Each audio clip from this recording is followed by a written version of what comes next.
Cordial saludo, compañeros de RecSalud y Mundo Educativo, todo lo concerniente a riesgo cardiovascular. En esta oportunidad entonces vamos a hacer un recorrido por lo que es la enfermedad renal crónica, una visión muy general.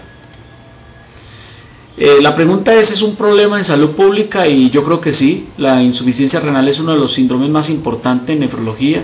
Se estima que en el mundo hay más de 1 millón de pacientes en tratamiento con diálisis y 5.000 o 8.000 pacientes ingresan cada año a los diferentes programas de diálisis. Por cada paciente que requiere diálisis existen 20 a 30 pacientes con algún grado de alteración funcional. La mortalidad por insuficiencia renal es 10 a 20 veces mayor que la población general. La diabetes e hipertensión son las causas más comunes y se asocian a daño cardiovascular, y la principal causa de muerte en diálisis es de origen cardiovascular. Lo que vemos realmente en la enfermedad renal crónica es la punta del iceberg, porque desafortunadamente todos los otros estadios, la mayoría de los pacientes transitan en ella y no se enteran de que están en una falla renal por su característica de enfermedad asintomática.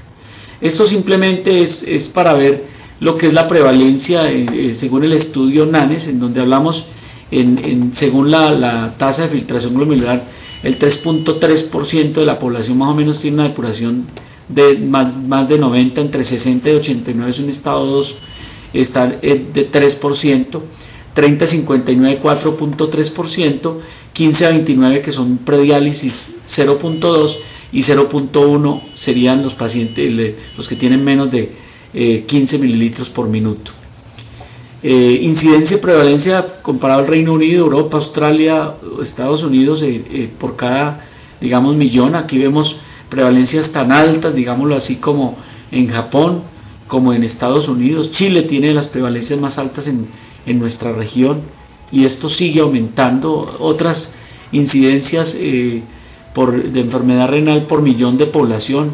Mire, población como Rusia relativamente baja, pero poblaciones como Estados Unidos la tienen alta, y Japón son los que están a la cabeza, era lo mismo que Israel. En Sudamérica estarían Chile y Uruguay.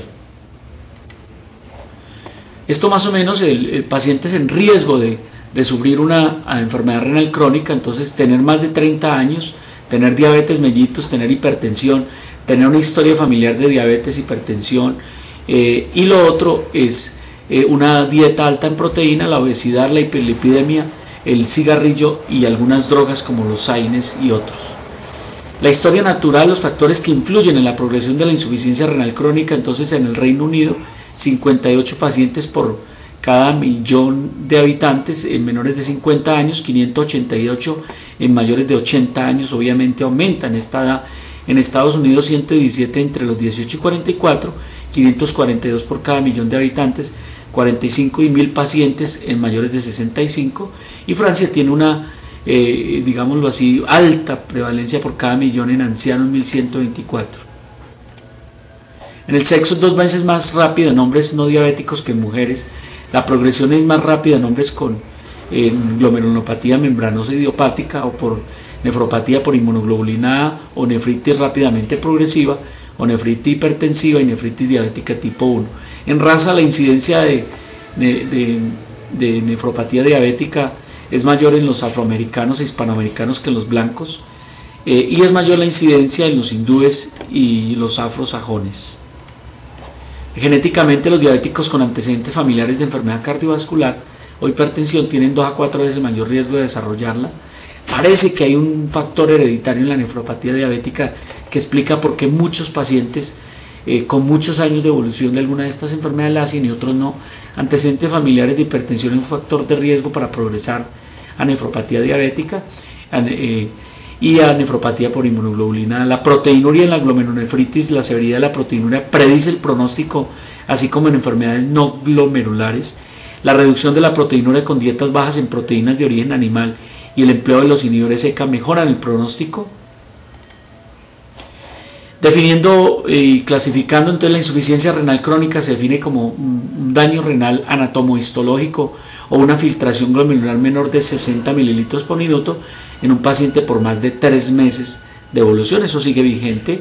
La clasificación, el estadio 1 son aquellos pacientes que tienen o no daño renal evidente, pero tienen una tasa, o mejor, que pueden tener daño renal manifestado por alguna, por ejemplo, por proteinuria, alteraciones en en la ecografía, pero tiene una tasa de filtración glomerular relativamente normal, o sea, pueden estar incluso hiperfiltrando.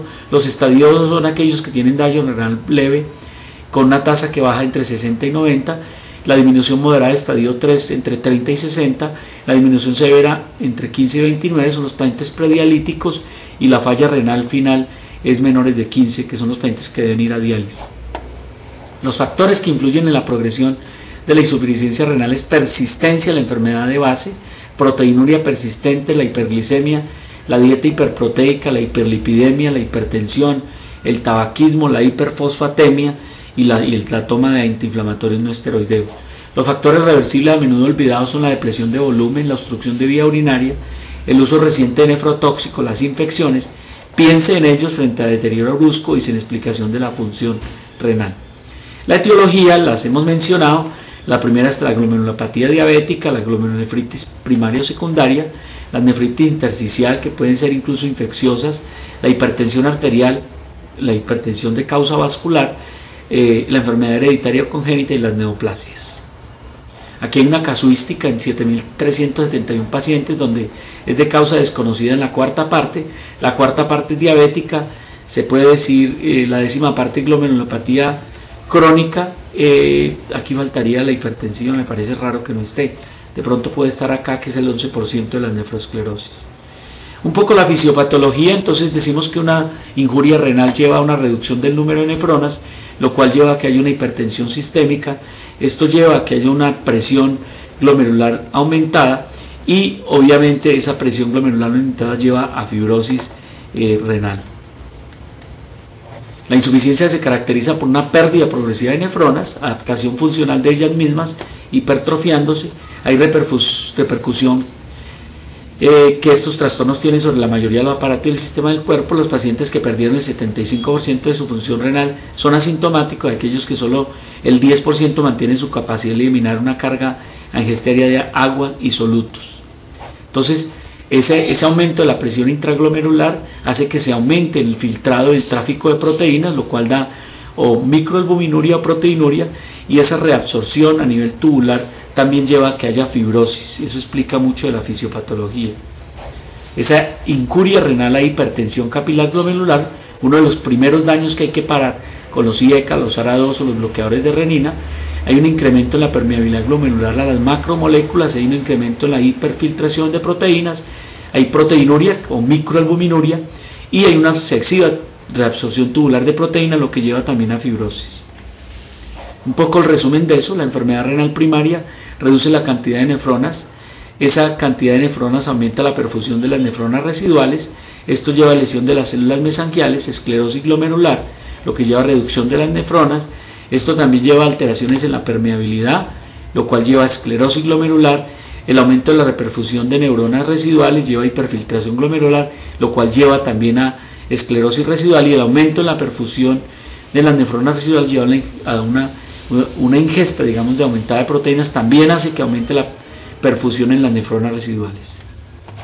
Entonces, hay unas adaptaciones estructurales que ocurren en el paciente, como la hipertrofia renal, una temprana hipertrofia con aumento del peso del riñón, más crecimiento a nivel glomerular y túbulo contorneado proximal, poco crecimiento a nivel de la asa ascendente gruesa y ductus colectores, alteración en el RNA celular, en el DNA, y una actividad enzimática renal. Hay unos factores de crecimiento que hacen que la lesión fibrótica, la glomerulosclerosis, aumente, como son la insulina, el factor de crecimiento similar a la insulina, el crecimiento de hepatocitos, el crecimiento epidérmico, el factor de crecimiento derivado de plaquetas, y hormonas como la hidrocortisona, tiroxina, arginina y angiotensina 2 están implicados en la fisiopatología. Esa hipertrofia glomerular hace que el volumen glomerular y la filtración de cada glomérulo aumente, las fracciones de glomérulo ocupados por diferentes componentes, como el mesangio, lumina capilar, células endoteliales y epiteliales, aumentan más tarde. Aumento de la longitud capilar glomerular. Hay una hipertrofia glomerular que es un factor de riesgo para la esclerosis. Esto hay que bloquearlo precozmente. La restricción de ingesta de proteínas limitan la hipertrofia glomerular. Los IECA ocasionalmente también limitan la hipertrofia glomerular. Los bloqueadores de los canales de calcio, como la nifedipina, incluso el nalodipino, limitan la hipertrofia, y la restricción de calorías no limita la hipertrofia glomerular. En la progresión sería una glomerulosclerosis, luego una fibrosis túbulo-intersticial y luego una esclerosis vascular. Aquí está las quimoquinas, las citoquinas y las células de adhesión celular en respuesta a una injuria endotelial, como la hipertensión, la diabetes. Hay un acumulado de plaquetas, también se adhieren monocitos que se secuestran acá. Esto lleva a que haya un estrechamiento del epitelio celular, se altera el mesangio, que son las células de sostén del glomérulo, y hay una fibrosis y una fibrolastosis en el riñón. Resultado final, obviamente unos riñones que no funcionan, compárelo con este que son glomérulos totalmente funcionales. La medición de la función renal entonces la podemos hacer de muchas maneras y definimos entonces nuevamente el daño renal por 3 o más meses definido alteración estructural o funcional con o sin disminución de la tasa. ¿Cómo se manifiesta eso? Entonces, alteraciones de la histopatología, marcadores de daño renal incluyendo alteraciones en la composición de la orina y la sangre y alteraciones en la tasa de filtración glomerular, disminución por debajo de 60 mililitros por minuto, con o sin daño renal evidente. Los marcadores de enfermedad renal, entonces estimar la tasa de filtración glomerular, medimos la creatinina y obviamente tenemos la ecuación de MDRD y la ecuación de Crocop-Gol. La proteinuria nos sirve también con tiras reactivas sobre una muestra de orina ocasional o con la microalbuminuria midiendo el cociente proteína-creatinina en una muestra de orina. La hematuria con un análisis del sedimento, la leucocituria sirve algo con tira reactiva y la ecografía renal también para evaluar. ¿Cómo interpretar los marcadores de enfermedad renal? Entonces tenemos la tasa de filtración glomerular en niños de una semana es de 40 más o menos 14, hacia los 21 años de 126 más o menos 22, eso es lo normal. Recuerden que a partir de los 30 años empieza a disminuir, 116 más o menos 23, variando un poco entre hombres y mujeres, siendo mayor en hombres, y hacia los 80 años tenemos una tasa de 58 más o menos 12 de filtración glomerular.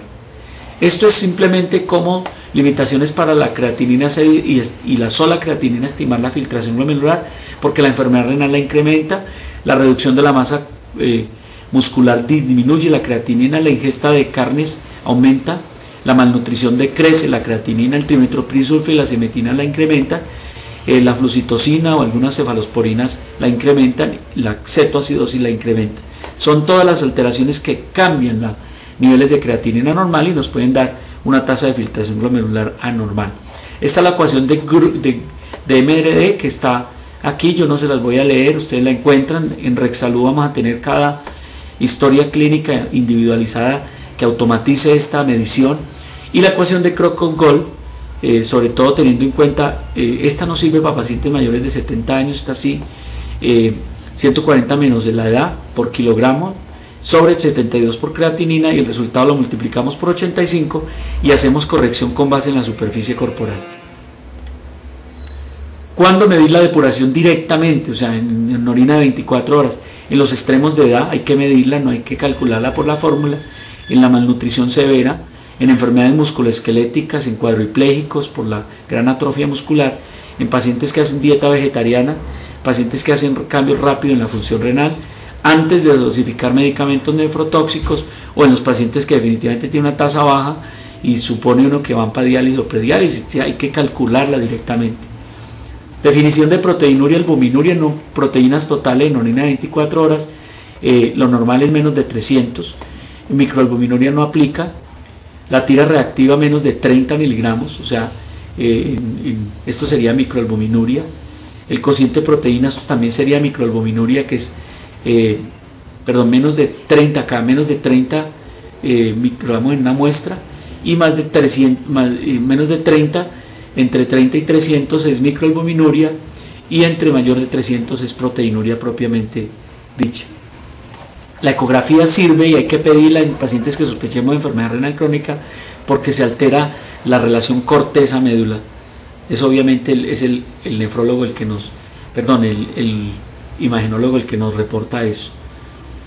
Básicamente en cada estadio, ¿qué es lo que debemos hacer? Pacientes mayores de 90 tamizamos, disminuimos el riesgo de la enfermedad renal. En estadio 1 entonces el diagnóstico y tratamiento, tratar la comorbilidad. En estadio 2, estimar la progresión. Estadio 3, evaluar y tratar complicaciones. Estadio 4, preparar para terapia de reemplazo hormonal. Y estadio 5, definitivamente necesitan diálisis o trasplante renal.